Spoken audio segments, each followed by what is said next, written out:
will destroy you utterly. You will bear witness to the majesty and glory of my power. Welcome to MojoPlays, and today we're looking at some of the shortest boss fights you can find across video games, whether their short time is a joke or is accompanied by disappointment after significant build-up.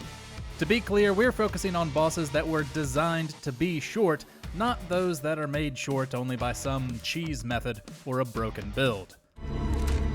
Why? Why must you interfere? What are you fighting to protect? But before we dive in, we publish new content all week long, so be sure to subscribe and ring the bell to get notified about our latest videos. The Black Hand of Sauron, Middle-earth, Shadow of Mordor. Father! I'm right here, son! I'm right here! Depending on the circumstances, a short boss fight can either make for a great joke or it can be the weakest part of the game. In Shadow of Mordor, the Black Hand of Sauron sits firmly in the latter. At the beginning of the game, this villain and his allies sacrifice you and your family in order to summon a wraith. Unfortunately for him, the wraith fuses with you, leading to a multi-hour hunt for vengeance. When you finally face him, there's almost no fight at all, as the entire encounter takes place within several quick-time events. The whole sequence lasts less than a minute, a pretty disappointing showdown for what was supposed to be the big bad. Bob the Killer Goldfish, Earthworm Jim series.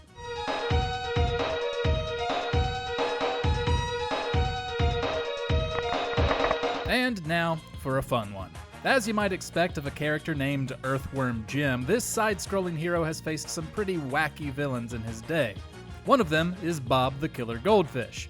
Despite being a boss with minions at his beck and call, when Jim faces him in the first game, he simply knocks the fishbowl over, leaving Bob to flop around helplessly.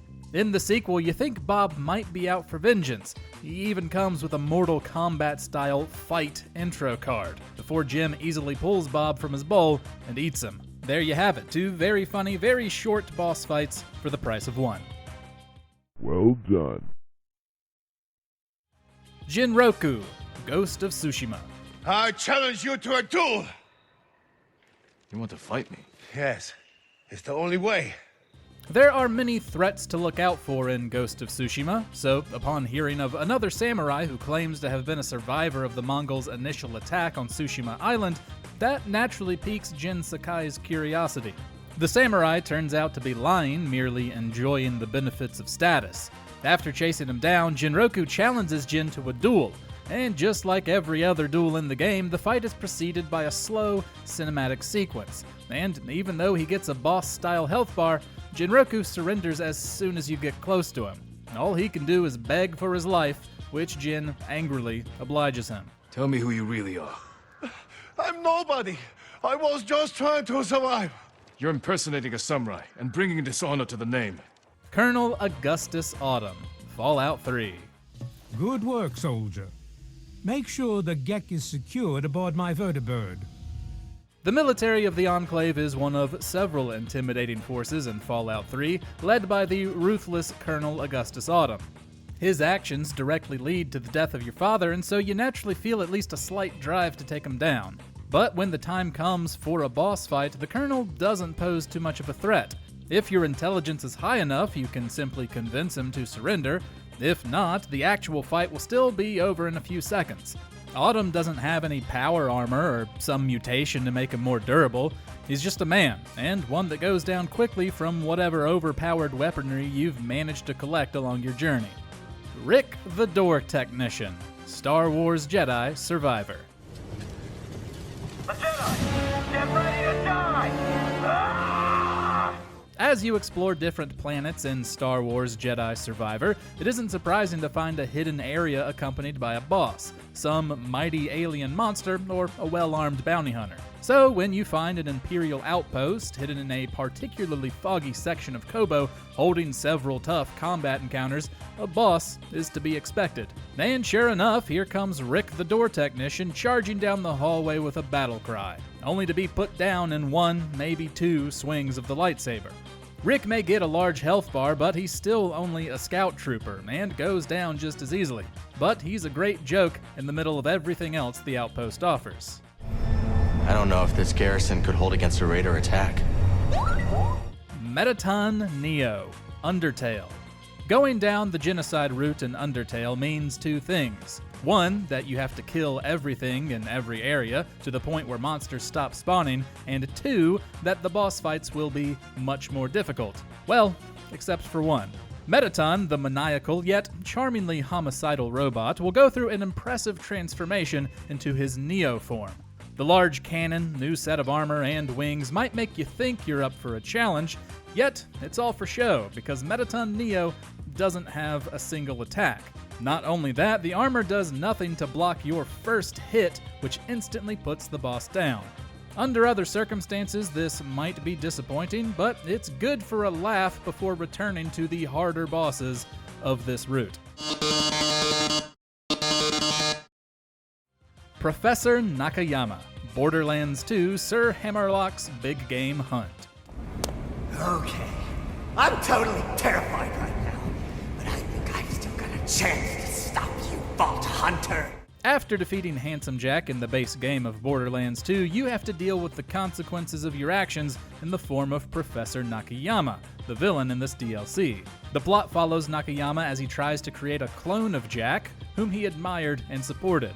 Of course, with all of the horribly evil and murderous things Jack did, we can't have that. When it comes time to confront him, Nakayama gives a traditional villain speech before a health bar appears and he trips, taking a ridiculously long fall down the stairs. By the time he reaches the bottom, the health bar is empty and your job has been done for you.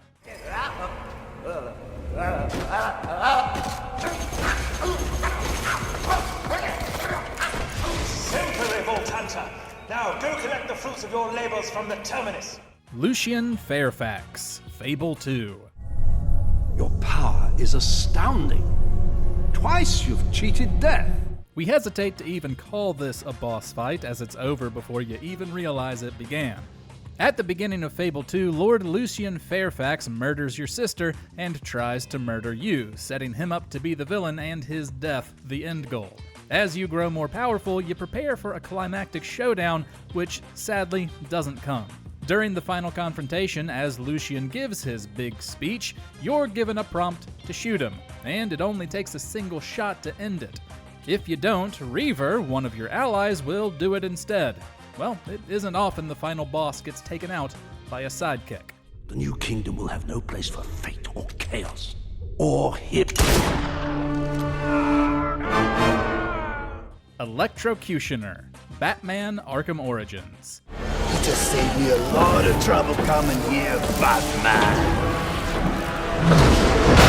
In Arkham Origins, the Dark Knight must survive as several of his rogues attempt to claim a bounty put on his head. One such rogue is the Electrocutioner, who doesn't match the legendary status of the rest of the cast. In fact, he was put in the game to serve as a joke boss. The Electrocutioner talks himself up a lot, even confronting Batman in front of a cheering crowd, thinking this is going to be his moment. Except, you are Vengeance, you are the Knight, you are Batman, and you knock him out with a single kick to the dome. Even the lowliest goons can take more of a beating than that. As such, it isn't surprising when Joker sees no use for him. So do you have anything else to contribute? I didn't think so. Mysterio, Spider-Man 2. Okay, I'll bite. How did the fishbowl get stuck on your head? The Spider-Man 2 tie-in got to cover a lot more ground than the movie did, including a plotline revolving around Mysterio, the Master of Illusion. Spidey chases him across the city, completing various tests left by the villain, and having to save the many civilians caught in his path. This leads to a fight inside a convenience store, which Mysterio is trying to rob. He inflates himself, gaining a triple health bar, but just like everything else, this is merely an illusion. Proving how weak he is in comparison to Spider-Man, Mysterio is knocked to the ground by a single punch. The challenge Mysterio offers Spider-Man is not in physical strength. Still, it's funny to see him defeated so quickly. I give up. Don't hit me again. Quentin Beck, I presume. Say cheese. Is there a great joke boss or a disappointing letdown that stands out for you due to their short fight time? Share your picks in the comments, and we will see you next time.